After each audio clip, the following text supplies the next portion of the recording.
I forgave my girlfriend for stealing money, but she tried to convince everyone I'm a sociopath ruining her reputation. So I revealed the evidence, which didn't end well for her. I'm a senior at a large state university. This happened in the first semester of my freshman year. I was selected for an honors-type program that placed me in a co-ed dorm building with every other student in the program. As a dumb freshman, I rushed into a relationship with a freshman girl who lived right above me. We'll call her Megan. It was convenient for me to date someone who lived so close, but everyone else in our building hated Megan because she talked a lot, and almost exclusively about herself. She bragged often about being a fairly aggressive person, but somehow I overlooked that mile-wide red flag. Right after Thanksgiving break, at the end of an evening class, I got a call from my mom, who noticed some unusual activity on my checking account. Back then I had no credit card, so this debit card was my only access to my savings while I lived on campus. I rarely needed to buy anything during the semester, so I was puzzled to find that $104.29 had left my bank account over 2 weeks, in the form of 6 Grubhub food orders. At this point, I trusted Megan, but I decided to ask her about the money right away. She denied any involvement and suggested that I cancel my debit card. After a really long phone call to the bank, I did just that. Next, I reached out to Grubhub customer service on Twitter. Hey, my card was stolen and used for food orders on these dates. Can I have the receipts?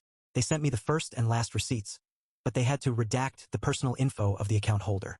I say redact in quotes because they just used the Snapchat draw tool, and Megan's name was still clearly visible on both receipts. What's more, the most recent receipt was only 2 hours old. She was probably still eating when I chopped up my debit card. It's worth noting that she and I both had unlimited dining plans, paid for by our respective parents, and we lived 500 feet from the nearest dining hall. She didn't need to order food, and she definitely didn't need my money to do it. So I texted her again. I have the receipts from Grubhub. Are you sure you didn't make those orders? Her reply, fuck you for suspecting me. Fairly aggressive, wouldn't you say? I hatched a plan to collect security camera footage of her picking up the order from that evening. However, by midnight, Megan arrived at my door in tears and confessed to everything. Plus, she admitted to being a serial shoplifter. Exhausted, I sent her away and decided to deal with everything in the morning. By the next day, everyone in our building seemed to know what was going down, probably because Megan had already begun broadcasting her version of the story. I sent Megan a breakup text and decided that the $104.29 was a loss. At least I escaped unscathed, right? Well, less than 2 days later, she entered my room when I wasn't looking. I was sitting at my desk when I noticed her standing silently behind me. Megan, give me my stuff. Where's my stuff? Me, what stuff? Megan, you know. I did not know.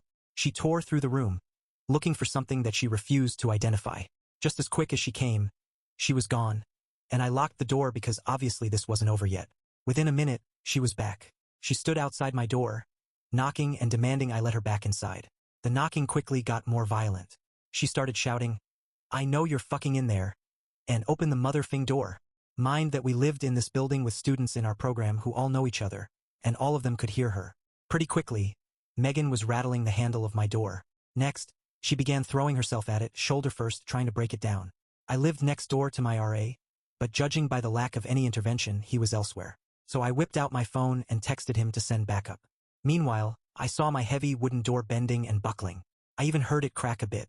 My RA was on duty in another building, so he sent 3 of his colleagues to de-escalate the situation. They brought Megan downstairs, where she revealed that the stuff she wanted was just the t-shirt and keychain that she gave me for my birthday. Whatever, I let her have those. I still just wanted this to be over. However, once I shared my story with the resident life staff, they filed university paperwork to place a no-contact order between me and Megan. They also recommended I contact the campus police, who then told me I should get my stolen money back in small claims court. I couldn't even get there without a car or money to pay for an Uber. Sorry, Judge Judy. At the request of the campus police, I also contacted the Title IX office at my school, sending them the story of everything you've read so far. They were interested, to say the least, although I didn't want any trouble. I just wanted a clean breakup and a fresh start. But a Title IX representative informed me that they were bringing 3 misconduct charges against Megan: theft, threatening, violent behavior, and inciting an intervention by university staff. The representative asked me to serve as a witness in Megan's disciplinary hearing the next semester. I tentatively agreed, right before the representative set the hearing date for February 14th. On Valentine's Day, I thought it was a joke, but they really did that. When the day of the hearing finally arrived, the no-contact order was still in effect, but a few of my friends had kept tabs on Megan. For starters, she failed all of her classes in the fall. Someone in my math course confessed that Megan had tried to sleep with him while she was dating me, and he had to repeatedly tell her no. Even worse, Megan kept telling a twisted version of the whole story to try and turn my friends against me. So when I found out that she had found a new boyfriend, it felt good to know that the V-Day disciplinary hearing ruined whatever evening plans they might have made. I arrived alone at the disciplinary board office, unsure what to expect. The board consisted of grad students, and the hearing was expected to run into the night. Unlike me, Megan did not come alone. She brought both of her parents as character witnesses. That wasn't even a thing here. This wasn't a real courtroom, as you'll soon see. And that's not all. Megan's parents also paid a lawyer to defend her against the charges. The board knew that was unnecessary, but Megan's parents believed so strongly in their daughter's innocence that they had already paid this three-piece suit make her case. In the name of fairness, the board members offered me pro bono legal representation. A junior economics major, who we'll call Jimmy. Jimmy had already read my account of the events from the fall, and thanks to my screenshots of Grubhub receipts, he said there was an okay shot of the charges sticking. Then I told him something I'd kept secret for months. When Megan tried to break down my door and I whipped out my phone to text my RA, I also filmed the whole thing. Jimmy couldn't get enough of the video. There was Megan, kicking and screaming and clearly trying to break into my dorm room. It was all the evidence I needed, and no one saw it coming. In the hearing, when the time came for me to make the case against Megan, Jimmy played the video on a big screen in front of everyone. The room went insane. In that instant, I realized that Megan really had convinced everyone I was the liar. In her version of the story, I gave her permission to buy food using my account. She told her parents that she'd asked me politely for her belongings, which I'd rudely hidden from her in my dorm room. In Megan's story, I was the sociopath trying to ruin her reputation. Before I unveiled the video, it was her word against mine. I still didn't want revenge, even after finding out that Megan tried to cheat on me. But when I saw her parents flipping out at the video, "Why didn't you tell us you did this?" and her lawyer raising hell. This evidence was not provided in pretrial disclosure, and a board member standing over him, "Sir, this is not a court of law. Please return to your seat," and him shouting, "Objection," and her replying, "We don't have objections. This isn't a court of law," and Jimmy, my new best friend, just trying not to laugh out loud.